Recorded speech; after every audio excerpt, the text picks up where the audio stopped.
Hi, my name's Phil. I'd like to talk about politics, and in this video I'd like to discuss the upset on the part of, should we say, a conservative about the trend on Reddit to ban Twitter links as a result of the way Musk has turned the platform into a disinformation machine. And this particular conservative agitator doesn't seem to realise that what they're basically saying is that an overwhelming majority do not approve of the Twitter model, without seeming to quite realise what he's saying. But first, for daily political commentary, please hit the subscribe button so you stay notified. So I was alerted to a complaint, shall we say, on the conservative subreddit. It's not from someone famous as far as I know, unless they're anonymous. It's clearly a Trump supporter from their avatar. But what they had to say was very interesting. See, they were complaining about a trend on many subreddits to ban Twitter links. Now, I follow a number of subreddits, not loads, a few. I noticed a few of the gaming ones in particular had done this. There's other ones I follow that haven't, by the way. They haven't banned the posting of tweets as such. They've just banned the links. So you are, in the ones I'm in anyway, generally still allowed to copy an image from Twitter and post that to get a discussion going, just not the links. And I thought it was interesting, but not really worth discussing as such. But this complaint on the conservative subreddit sort of changed my mind because they've made a few interesting points. The first is this person is clearly very tribally attached to the far right. Now, how do I know? Again, it's like, oh, Phil, just because you're conservative, not far right. No. It's not just that they are clearly a big Trump supporter. A lot of people are. It's not even just that they're upset that Twitter links have been banned. He or she is also complaining about leftist or blue sky posts being on the subreddit. So it's not like they can claim to be a free speech purist, because they say, oh no, Twitter links should be allowed, but all this other stuff should not. So we have this rough picture of a character who will inevitably be very MAGA. And you think about the sort of subreddits they must follow. It's hardly likely to be ones dedicated to social inclusion, is it? Let's put it that way.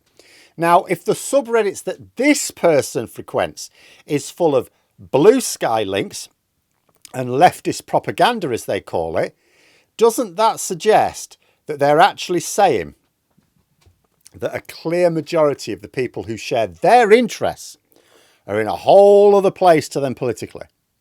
What they're actually complaining about is being part of a very small minority and not liking it.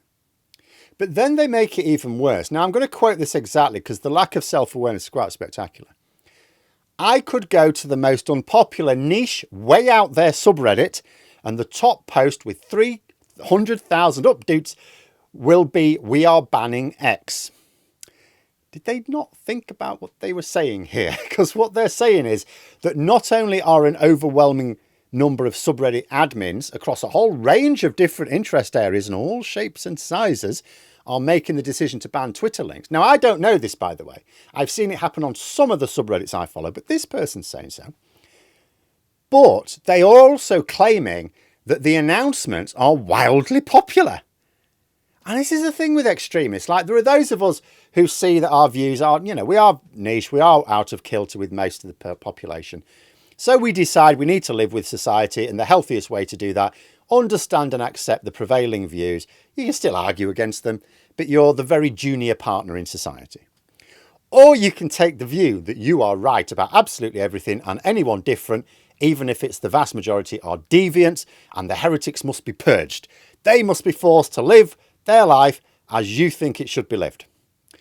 This author seems to be in the latter camp.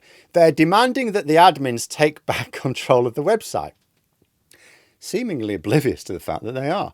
If it's wildly popular to ban Twitter links because of the propagation of disinformation, then trying to force subreddit admins to change those policies would only lead to a whole heap of people leaving Reddit just like they've left Twitter.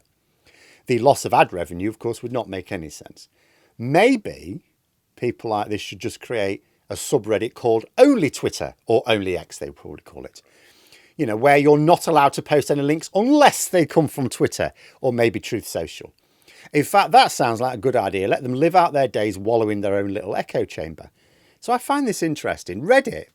Now, you think about Reddit, the structure of Reddit, it's very much a people-powered platform, isn't it? Because although the overall platform, of course, has its own guidelines and rules, most of which are just there to comply with laws, The specific rules of each subreddit are managed by those who administer them. And sometimes, sure, I've gone on, sometimes I've thought the moderation of them stinks and I just don't join it or whatever, you know, but they are decided on, the rules are not the same for each subreddit. They're decided by the people who administer those subreddits. So it's effectively within legal frameworks. The rules are essentially down to the communities that populate it. If admins decide to introduce some rules that are very unpopular, well, not many people will use it and they won't be successful. And this very people-powered social media platform has, according to this conservative poster, because like, as I said, I only follow a few subreddits. I don't know that there's subreddits up the wazoo that are all doing this. I've seen a few. But this conservative is claiming that they're all doing it, that this community-powered Reddit platform has overwhelmingly decided it is against the idea of another social media platform being used to propagate disinformation. And it doesn't seem to me that they've bothered to reflect on that. But I find that quite interesting.